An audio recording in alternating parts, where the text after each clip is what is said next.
Você fala que você faz questão de frisar que a gente vive num sistema corrompido, não é? Corrompido e corruptor. E corruptor. Muito bem colocado. A quem interessa que o sistema continue dessa forma? Na minha visão da rua, é para um punhado de podre de rico, mano. Um punhado. Quando eu via nas prefeituras de cidade pequena, o prefeito sempre fechando com os ricos do lugar, os fazendeiros, industriais, os grandes comerciantes. Eu percebi que, se na prefeitura é assim, no Estado também é. Aí eu observava o governador também compondo com empresários maiores ainda, regionais. E a presidência, a mesma coisa. Nenhum candidato à presidência chega a ser candidato sem ir lá na FEBRABAN, Nenhum deles. dos bancos, dar satisfação para banqueiro. Falei, quem são os mais ricos dos ricos? São os banqueiros. Então, são esses caras que mandam na sociedade. E se no município manda os mais ricos do município, no planeta manda os mais ricos do planeta. E a gente tem conhecimento de bancos aí enormes, mundiais. Bancos que... O banco dos bancos, que é aquele banco do Rothschild que só aceita cliente banco. Imagina, um banco que os clientes são todos bancos. Está aí o poder mundial, que se reflete nas elites locais. Existe uma elite mundial e existem elites locais que são cúmplices dessa elite mundial, que é uma rapaziada de mentalidade escravista. A classe dos banqueiros, velho, ela é muito pequena diante da quantidade de gente que tem no mundo, né? Quase 8 bilhões de pessoas. A classe banqueira vai ter, sei lá, uns 50 mil no mundo inteiro, entre bancos grandes e pequenos, porque quando a gente olha de fora, parece que banqueiro é tudo a mesma coisa, mas não é. Eles também são estratificados. Tem bancos menores, bancos maiores. Para nós, todos eles são podres de rico. Então a gente não distingue, parece a mesma coisa, mas não, tem uma hierarquia lá dentro. E eles são cúmplices entre si. E parece um consenso entre eles que é fundamental manter a ignorância do povo. É uma mentalidade escravista. No tempo da escravidão, era proibido ensinar escravo a ler. Se você fosse ensinar um escravo a ler para fazer, vamos supor, a contabilidade da sua fazenda de café ou da sua usina de cana-de-açúcar, você tinha que entrar em contato com a justiça, pedir permissão para ensinar esse escravo e isolar esse escravo dos demais. Ele não podia contaminar. Por quê? Porque a ignorância é a garantia desse poder ser mantido. Daí o ataque a todo tipo de educação realmente conscientizadora. Daí o ódio a Paulo Freire, que é um camarada amoroso. Você vai ver a história do Paulo Freire. Está cheio de entrevista do Paulo Freire no YouTube. Você pega qualquer uma delas e você sente que é um cara bom, um cara amoroso, respeitoso, com senso de justiça, que percebe que a educação pode ser qualificadora socialmente, que é preciso esclarecer as pessoas sobre a sociedade onde elas vivem. Daí ele passou a ser maldito. Mano. Desqualificado, verdade. Tudo que mantém esse sistema é a ignorância. A gente fica pasmo de como é que cola tanta mentira que a gente ouviu nesses últimos anos, tanta agressividade, tanta falcatrua aguda. Não é que não houvesse falcatrua antes, mas é que antes se disfarçava melhor. Agora parece que os caras têm orgulho de serem criminosos, né? Desses anos para cá, desde que derrubaram a Dilma. Passou a ter orgulho da violência. É um tempo de revelação, velho. Eu acho que é um processo planetário, porque isso não é só aqui, não. Na Ucrânia foi a mesma coisa. O que foi o Maidan? Foi a mídia entrando lá e botando um palhaço incompetente, politicamente falando, num governo para ser vendido e fazer o que se manda. Que o objetivo era detonar a Rússia. Por quê? Porque a Rússia é um país com 8 fusos horários, que tem dentro do seu território toda a tabela periódica, mano, todos os metais, tudo que se pode extrair da terra para ganhar dinheiro, tem lá dentro. Então, a intenção das oligarquias anglo-estadunidenses são os grandes banqueiros, que são britânicos, são estadunidenses e são judeus ao mesmo tempo. Sim. Esses caras olham para o mundo, eles têm a mídia, você percebe na ação da mídia, eles têm um país que foi fabricado, que foi imposto, que foi constituído num outro país que se chamava Palestina, que hoje se chama Israel, Sim. viola todas as leis internacionais e não sofre sanção. Desde 80 anos atrás, como foi criado. Comete genocídio, faz todas as barbaridades, várias sanções da ONU, ele é indiferente, várias condenações, várias acusações, e não acontece nada. Pelo contrário, tem o apoio dos maiores impérios do planeta, pelo menos os maiores até agora, que ainda estão surgindo outros. Sim. Por que eles não sofrem nenhuma sanção? Porque tem um domínio econômico sobre o planeta inteiro, como um todo. E aqui nós temos uma mentalidade colonizada, que faz a gente se sentir inferior ao europeu, ao estadunidense e ao canadense, que vem a ser exatamente o mundo ocidental, que tem origem na colonização do planeta inteiro, na base do canhão. Eles diziam que tinham a melhor civilização, mas eles tinham as melhores armas, entendeu? Que para impor a civilização deles, de fazer coisas bárbaras no planeta inteiro. E até hoje eles ainda fazem, só que estão perdendo espaço. Eu sempre falei que a revolução verdadeira tem que brotar das periferias, tem que vir daqueles que não têm nada a perder. Porque a classe média, ainda que instruída, ainda que tenha elementos revolucionários dentro dela, a classe média tem muito a perder. Ela tem os seus direitos respeitados, ela tem acesso a alguns privilégios, e isso imobiliza a classe média. Então é preciso que a classe de baixo tome consciência. Seria preciso que isso aí que eles chamam de esquerda, que eu também acho uma expressão colonizada, esses caras que não se conformam com a injustiça social, seria preciso que eles pegassem o conhecimento que eles tiveram acesso e levassem para quem tem a sabedoria, que é a rapaziada desescolarizada. Porque sabedoria não vem da escola, sabedoria vem da superação de dificuldade, da organização coletiva independente. E a sabedoria está na base, está no alicerce, está entre os iletrados, está entre os desescolarizados, os sabotados da sociedade. Eles é que têm a força de construir uma sociedade nova. Porque, se a gente olhar direito, são exatamente eles que constroem a sociedade onde a gente vive. Eles são a base, eles carregam a sociedade nas costas. São eles que plantam o que a gente come, são eles que colhem, são eles que trazem. São os de baixo que costuram as roupas que a gente veste, que botam um tijolo em cima do outro. Não é o engenheiro que faz isso. Que bota o asfalto na rua, que estica os fios de eletricidade, que põe os postes, que faz tudo, que bota as máquinas para funcionar, que vai para a portaria, que vai para a recepção, que vai para o elevador, que vai para o balcão, que vai para o caminhão, que vai para o ônibus. São esses caras que constroem a sociedade como ela é, que podem construir uma sociedade mais justa ou menos injusta do que essa, melhor dizendo. É só uma questão de tomar consciência da realidade. Mas aí o que os revolucionários fazem? Convencidos pelas induções sociais que, por terem feito uma universidade, eles são superiores, isso é um grande engodo, eles querem liderar as massas, eles querem organizar os trabalhadores, eles querem arrebanhar os pobres. Ou seja, são benevolentes. A benevolência é uma forma de arrogância. É uma arrogância benigna. É um sentimento de superioridade.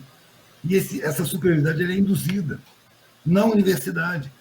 Porque os dominantes da sociedade, eles sabem muito bem que a academia é a fonte do conhecimento. Então, eles não descuidam da academia. Aquela classe que tem acesso àquele conhecimento, ela tem que estar prisioneira. Ela tem que estar contida. E ela é contida com privilégios. Ela é contida com direitos. E ela é contida com as induções ao sentimento de superioridade. O acadêmico entra na favela, ninguém entende o que ele fala. Entra o revolucionário, esses partidos de esquerda, eles têm medo da favela, Eles não sabem o que é gente pobre. Eles não conhecem, não sabem falar a língua, não têm humildade. Eles têm uma arrogância implantada pelo sistema social. E a arrogância é um elemento enceguecedor. A pessoa arrogante não enxerga a realidade, enxerga o que ela quer, o que ela acredita. Ela está convencida que ela sabe. E, no fundo, ela não sabe. Eu chamo de ignorância instruída. Eles têm muita instrução escolar, mas têm uma ignorância humana e social enorme. Tanto que ela já existe com suas propostas de tornar a sociedade mais justa há mais de século. E não dá resultado, porque não sabe se comunicar com a massa, não tem respeito pela massa. Essas pessoas precisam, antes de querer a revolução social, fazer uma revolução interna, perceber seus sentimentos induzidos de superioridade, ganhar respeito e gratidão pelo serviço dos mais pobres, porque depende deles. O cara da classe média bota o filho na escola particular e o filho não precisa trabalhar. Por quê? Porque ele tem uma empregada doméstica. Ele tem alguém que ele pode comprar o tempo para ter tempo do filho só estudar, sem precisar trabalhar. E se manter na sua classe. É incutido nessas pessoas também um medo de se aproximar da pobreza. E aí isso cria uma necessidade de manter os pobres pobres. Eu vi um vídeo num cabeleireiro lá do Rio Grande do Sul, que a cabeleireira gravou e botou na internet. E eu assisti.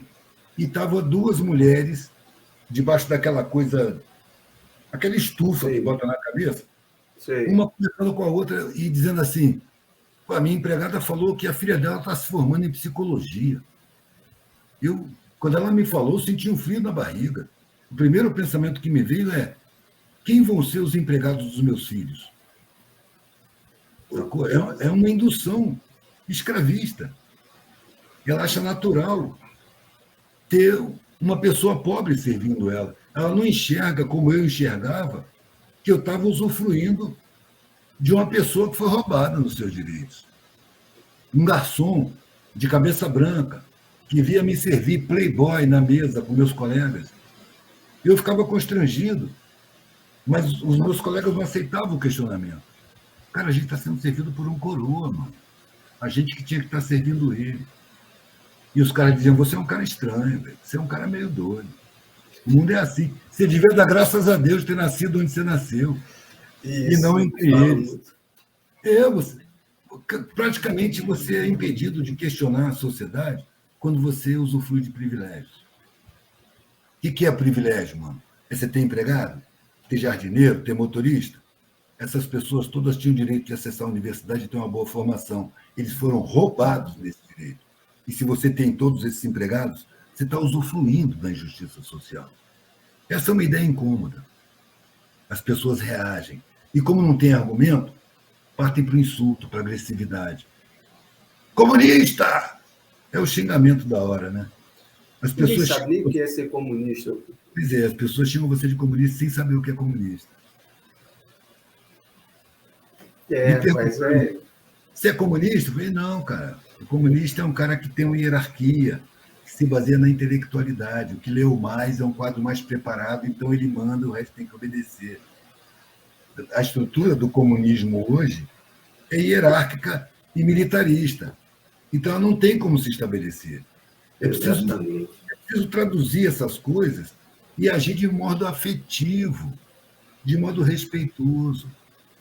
Eu tive vizinho preto, pobre, periférico, lá em Maragogipe, que eu encontrei em Salvador vendendo artesanato, e o cara era um sábio, mano. Eu ficava perguntando coisa para ele, porque o cara falava cada coisa sábia, mas ele era iletrado, ele era pobre, ele era preto, sabe? Quando eu encontrei com ele, eu estava vendendo artesanato para as pessoas. Comecei a conversar com ele. Aí parou um cara muito bem vestido e começou a conversar comigo. Eu senti claramente nele uma inibição. Ele estava sentindo inferioridade, porque estava diante de um bem vestido, branco, que falava uma língua instruída, que ele não tinha acesso. Então, eu via o sentimento de superioridade dele, de inferioridade, aliás. Eu via ele se sentir inferior e eu sabia que essa inferioridade era falsa. Ele não tinha nada de inferior.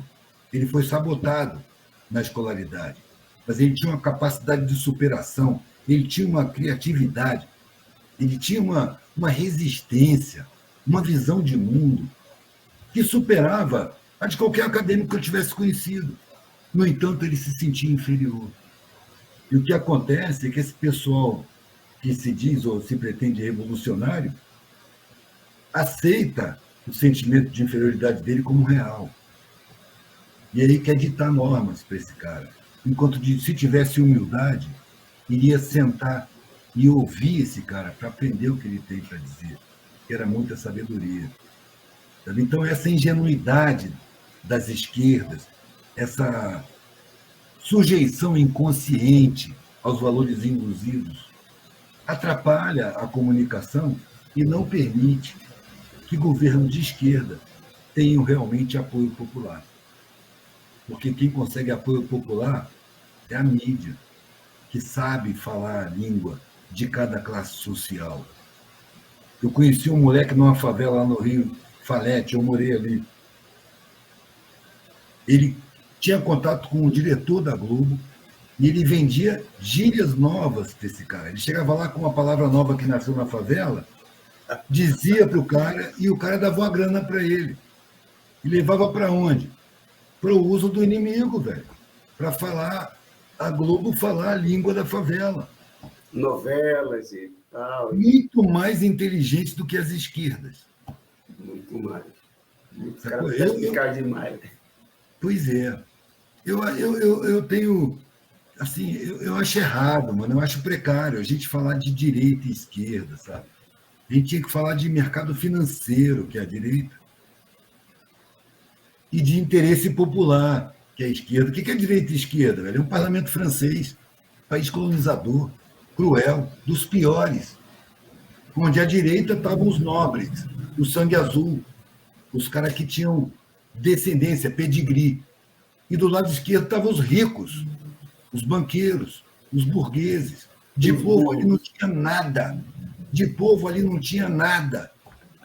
E a esquerda diz que é esquerda porque é popular. Isso é colonialismo mental, mano.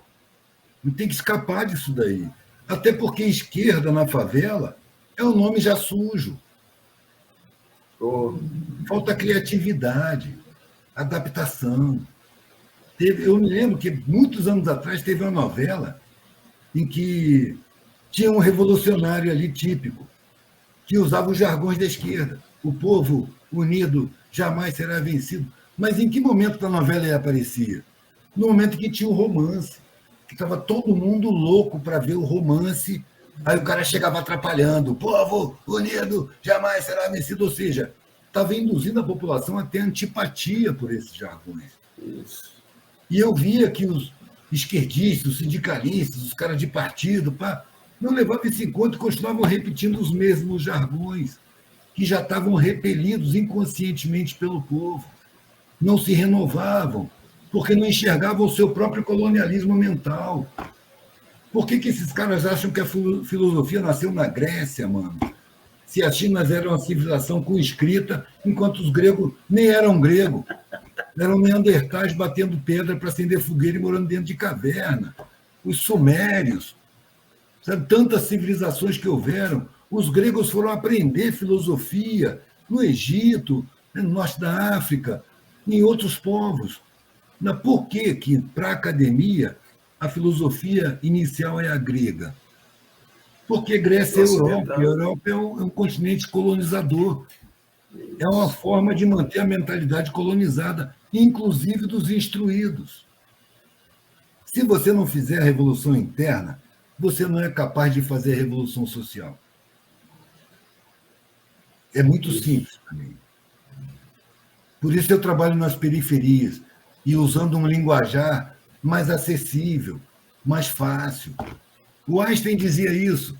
Se você pensa que entendeu a minha aula, vai lá e explica para o motorista de ônibus o que você entendeu. Explica para a sua avó. Se eles entenderem o que está dizendo, você entendeu a matéria.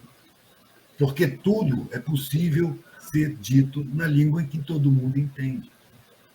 Só que não interessa ao sistema social que o conhecimento atinja a massa. Por que existe a sabotagem do ensino público? Porque a função é formar mão de obra barata. Isso. Não é formar pessoas instruídas, com senso crítico, que possam enxergar a realidade. Pelo contrário, ela tem que ver a realidade distorcida. Ela é um perdedor. Nasceu para ser explorado. Nasceu para aceitar qualquer condição. E para isso se mantém a miséria. A existência da miséria, que é um disparate, se a sociedade fosse humanista, ela se tocaria que tem condições materiais de satisfazer todas as necessidades de todas as pessoas. A miséria não é uma incompetência, não é resultado de uma infelicidade, de uma fatalidade. Não, ela existe por estratégia de dominação. É a miséria que obriga o trabalhador a aceitar qualquer condição de trabalho, sem direitos, Verdade. por medo de ir para a miséria. Então, a miséria é um elemento essencial, estratégico, deliberado. É preciso a gente enxergar essa realidade, e a gente participa disso, inconscientemente, usufruindo disso, e pensando como é induzido. Eu vou ajudar os mais pobres. Cara, você vive do trabalho dos mais pobres. A comida que você come são os mais pobres, que plantam, colhem e frequentemente preparam. A sua roupa foi costurada por mais pobres. É roupa de marca? Provavelmente foi trabalho escravo. O chocolate suíço, que você paga caro, ele vem do cacau da África, onde escravizam criança para produzir esse chocolate que você paga caro. Não dá para enxergar? Dá, mas incomoda. Então, em nome da sua comodidade, as pessoas adaptam a sua consciência e utilizam os condicionamentos da sociedade para viver. Não tem esquerda que funcione, mano. A arrogância impede o contato com a massa. Eles usam estratégia de marketing. Eles vão na favela fazer arrebanhamento. Eu estudei, eu sei, vocês têm que me ouvir. Eu vou dizer para vocês o que tem que fazer. E eles não têm nem a confiança da massa. Porque eles chegam lá na maneira condicionada. Eles chegam lá com um sentimento de superioridade. Por mais sorrisos que eles mostrem, o sentimento de superioridade dá para sentir. Ali, onde bloquearam o desenvolvimento racional, a intuição é altamente desenvolvida. A rapaziada sente quando você se sente superior. E a partir dali já não te dá muito crédito. Eles vão condicionar. O que você vai trazer para nós? É tijolo? É cimento? Se não, meu irmão, essa língua que você fala a gente nem entende. Sacou? É preciso haver uma revolução individual antes da coletiva. Se você não faz a revolução interna, velho, você não é capaz de fazer a revolução social. E isso não caiu a ficha para a maioria dessas pessoas. E eu falar também não adianta, porque as pessoas me desqualificam. Qual a qualificação que você tem? Eu estava fazendo uma palestra na universidade, no tempo que ainda me chamavam, né? Pararam de me chamar. E depois que eu falei para caramba, o cara levantou o dedo e falou assim: qual é o seu embasamento teórico para falar isso tudo que você está falando? Não tem nenhum, velho. O embasamento é todo prático. Pô, bicho, o cara quer teoria, velho. Você viveu isso na pele, pô. E tá dizendo o que é verdade, né? A gente sabe. É por isso que a força do que você fala é muito grande. Porque falar por falar, eu posso ler um livro hoje, posso chegar aqui e começar a dizer, não, pô, segundo não sei quem, segundo não sei quem, segundo bababá. Mas, pô, quando tu vem e diz, pô, fiz, morei, dormi, entendeu? Isso é que é impactante. Isso é que eu queria. Isso é demais, pô. Isso é lá no impactante. papelão, eu vi dessa maneira que eu estou dizendo aqui. Lá da rua, eu vi dessa maneira que eu estou vendo aqui.